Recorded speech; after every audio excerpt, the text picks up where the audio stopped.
Not growing up in a colorist household, the first time I ever saw this girl, I just remember thinking she was so pretty. This was like around, I probably was like 18, 19. I had just started hanging out like as a young adult, and I had been invited to like this bowling event.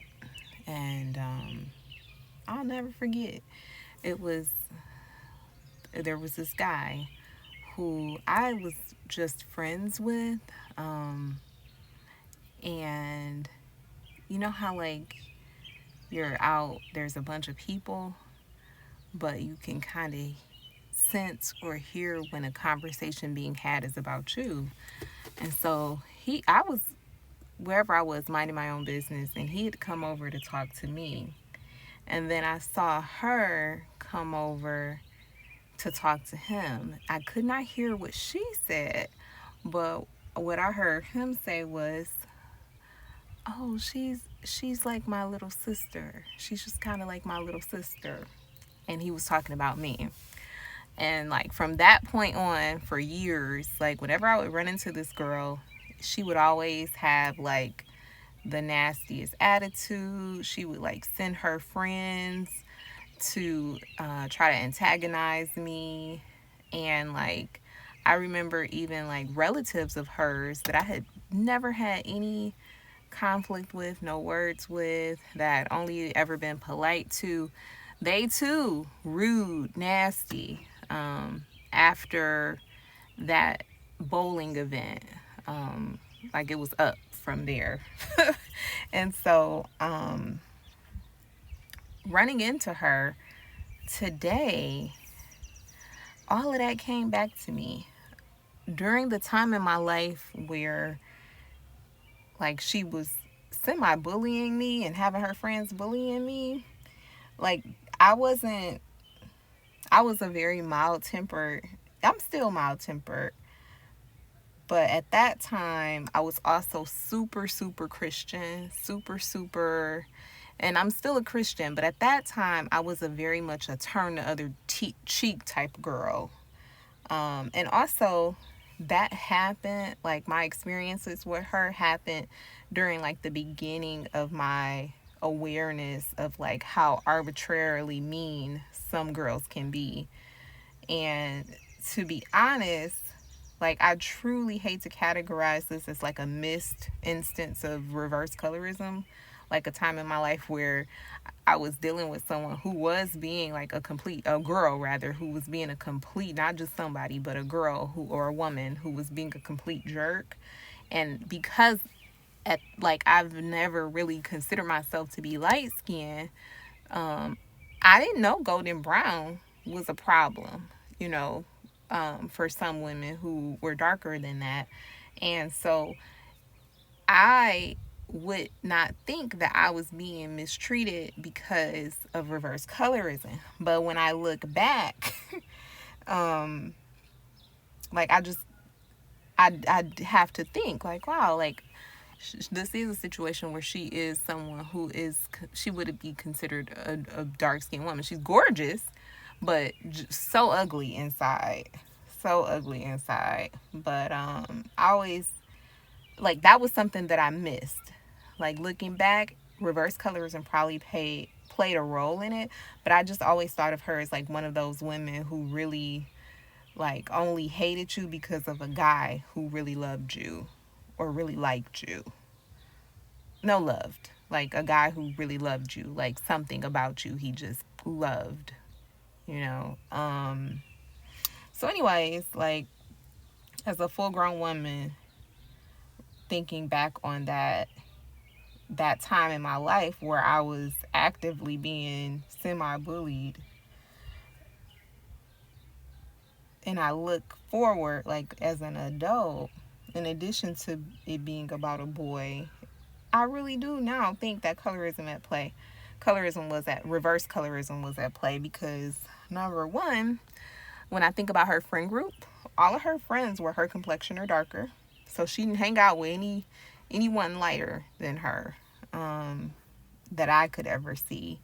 And then another thing was I knew another girl that she had bullied over the same boy, same young man who was also my complexion, um, almost my complexion exactly, and she gave her the business.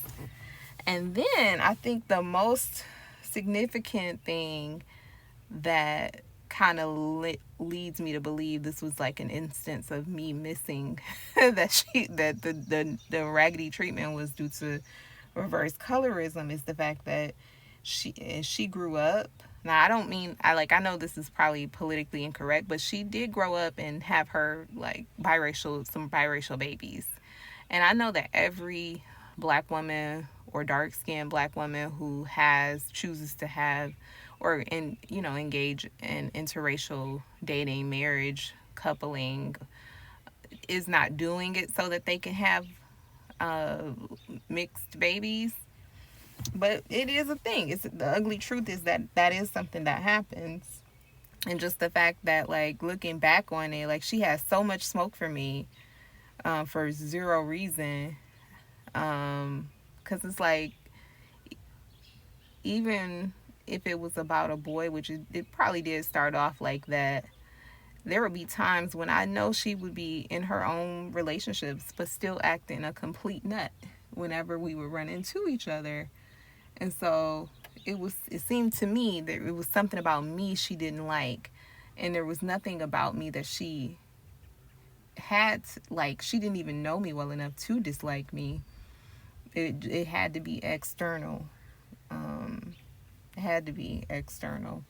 And today, when I ran into old girl, I the first time I saw her in the more recent future, it was like a couple days ago. We went to we ran into each other a couple times, and like how you recognize someone but you don't really recognize them. So the first time I was making like connections, like is that, and I remember I like waved or something. And when I saw her a couple days later again, it had all come back to me.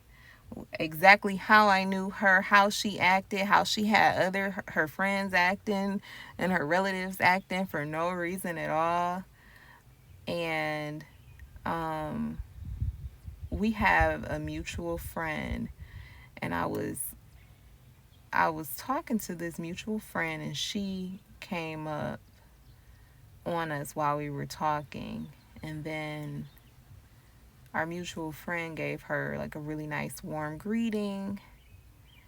And I was just thinking like, dang, like in my mind I'm just thinking like I don't feel like being fake.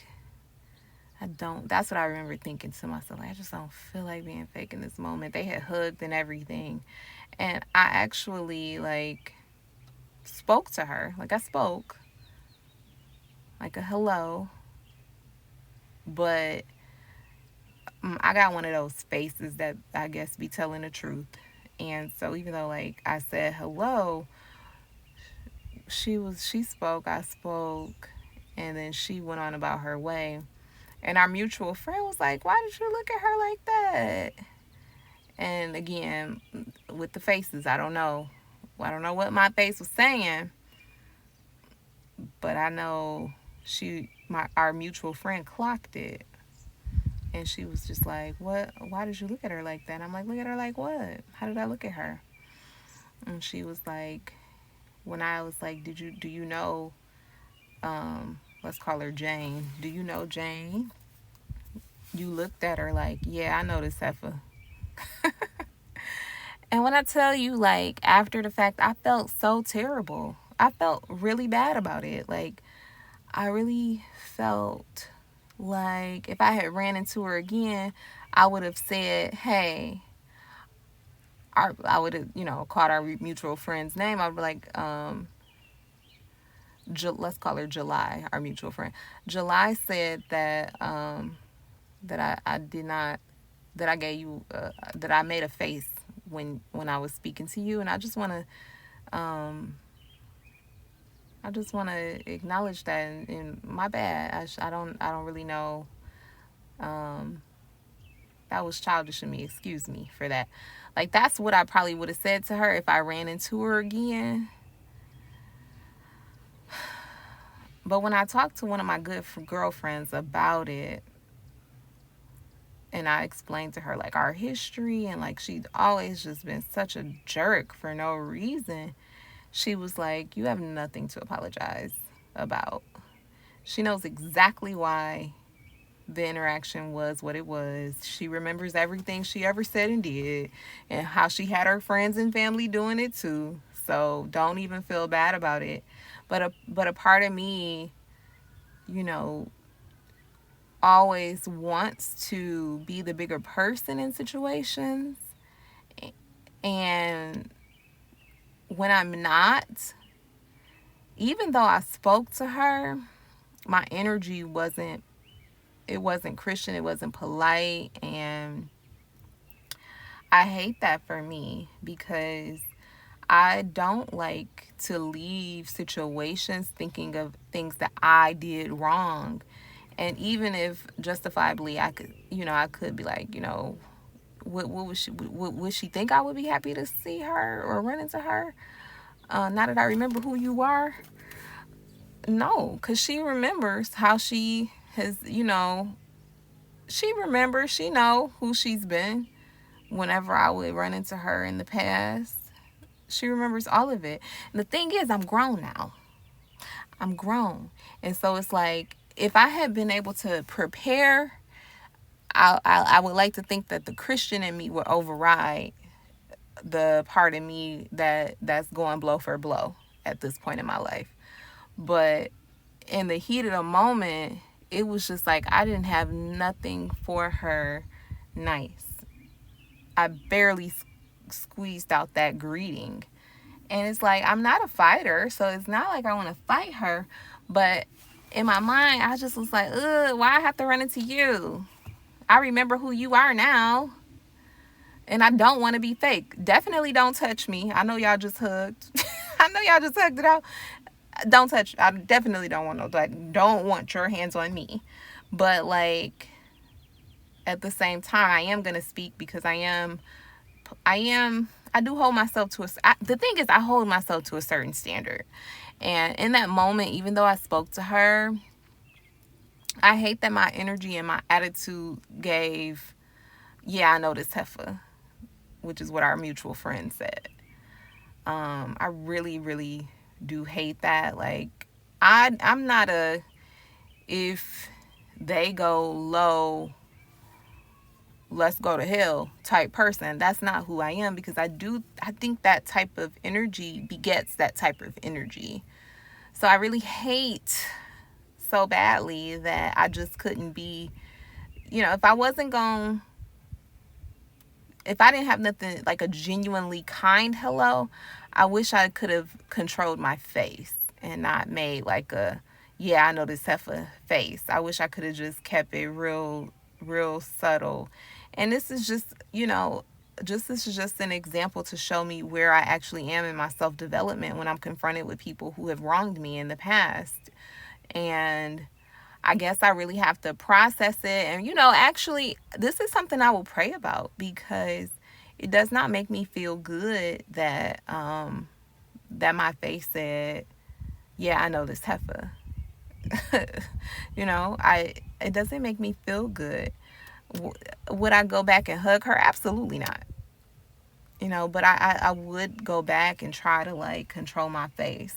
So, if you're listening to this example, think about somebody in your past who's wronged you, and decide in advance like how you're going to interact with them, the standards you're going to hold yourself to when you happen to run into this person again, so you don't get caught out here just going with the organic flow of how you feeling at that moment. Like, decide in advance like how you're going to handle these type of people that have been bullies to you or negative to you in the past, so that you can not leave the encounter feeling guilty for matching energy. I don't want to match nobody's negative energy, so I'm so happy that I can like go and pray and repent and do better next time. Thanks for listening.